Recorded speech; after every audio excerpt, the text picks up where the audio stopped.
dimanche, on va faire Paris-Roubaix ici. Nous sommes dans un petit événement devant Ressel. Et comme tu vois, il y a la pluie, donc les secteurs ils sont quand même, difficiles. Il y a beaucoup de gras, comment tu s'appelles. Et j'ai envie de faire la course. Le but pour moi personnel et pour l'équipe, ça va être dans l'échappée, je pense. Mais ça va faire une grande bataille pour être là. Je pense que ça va prendre quand même 2 heures. Je dois sauver d'énergie, pas prendre les chutes et essayer de faire un bon résultat. Je dois aider à Pierre et Oli pour sûrement les premiers secteurs sont les plus importants pour être dans l'avant, pour ne pas avoir des mécaniques, pour ne pas faire des crevaisons ou être après une chute. Donc on va essayer de faire comme ça et on espère de terminer cette campagne classique avec un gros résultat, top 10, peut-être un top 5, si on n'a pas beaucoup de problèmes avec crevaison ou mécanique. Mais on a un bon vélo, on a de bon matériel, de bons roues, donc tout est vraiment top. Donc on a envie de faire la course dimanche. Bonjour, bienvenue au Van Rysel Café. Je m'appelle Nicolas Piron, je suis responsable du projet Van Rysel depuis sa création en 2019.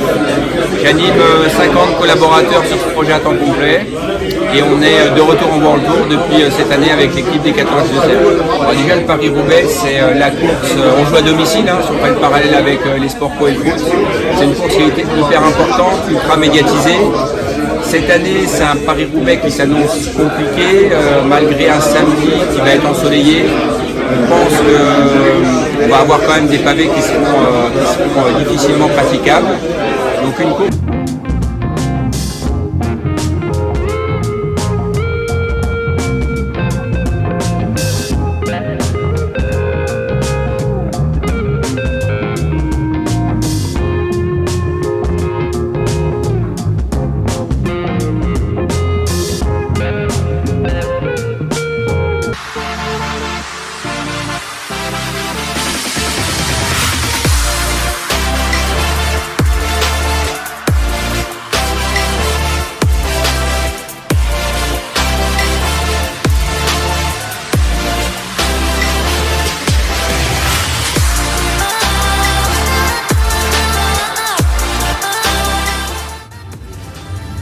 Une grande fierté pour nous, c'est que les vélos qui vont courir dimanche avec l'équipe AG2R ont été vraiment conçus pour nous. C'est-à-dire qu'au début, on a fait des premières maquettes, des essais directement sur les vélos. On a conçu avec toutes les équipes d'ingénieurs, ingénieurs CAD, ingénieurs produits, enfin toute l'équipe d'ingénierie, de design aussi, parce que c'est un ensemble du côté du design et de l'ingénierie. Et c'est une fierté parce qu'on a travaillé sur les cintres, on a travaillé sur la forme du cadre, on a travaillé sur les roues, on a travaillé sur la peinture, la cosmétique, on a travaillé avec des partenaires aussi techniques. Mais c'est vraiment sorti de cet endroit, de l'atelier de prototypage, du Sports Lab que vous avez peut-être visité, de l'atelier peinture. C'est une grande fierté pour nous et je pense que la meilleure récompense, c'est quand les équipes pro sont venues pour la présentation officielle, ils nous ont dit ça fait longtemps qu'on n'a pas produit sur un si bon vélo. Là, il faut dire qu'on est content, on est fiers. Et moi, je suis content pour l'ingénieur CAD qui a fait du boulot, qui bosse depuis 3 ans dessus. On voyait, il y avait la banane, c'est quand même.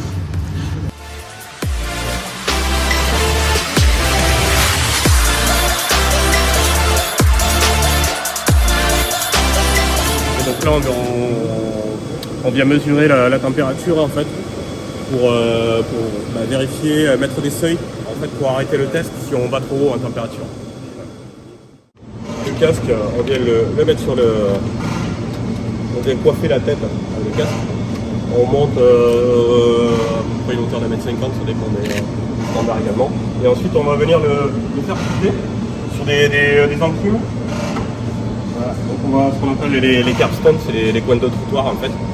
Ça va correspondre à nos lignes en fait. Vous voyez ici en fait. Donc on va venir l'orienter par exemple ici. Ça va correspondre à un impact dans cette direction là.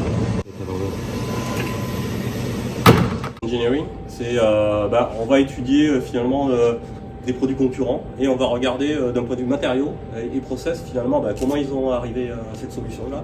Et nous ça nous sert aussi à faire du bench et à améliorer aussi nos produits en fait.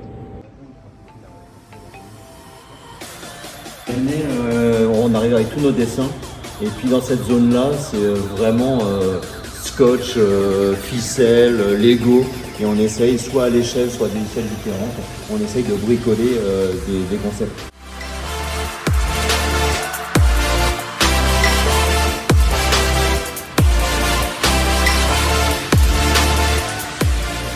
Ingénieur de recherche, donc 17 avec un doctorat dans différents domaines qui touchent au corps humain. On parle de la bioméca, on parle de thermophysiologie, physiologie du sport. Donc voilà. Donc pas seulement nous avons les personnes qui peuvent nous aider, mais également nous avons des outils à notre disposition. Et c'est pas n'importe quoi parce que nous avons 900 mètres carrés de laboratoire. Et nous avons 4 champs climatiques qui peuvent varier la température de moins 40 à plus 45 degrés avec différentes vitesses du vent et avec différentes humidités d'air. Donc tout ça pour avoir les conditions contrôlées.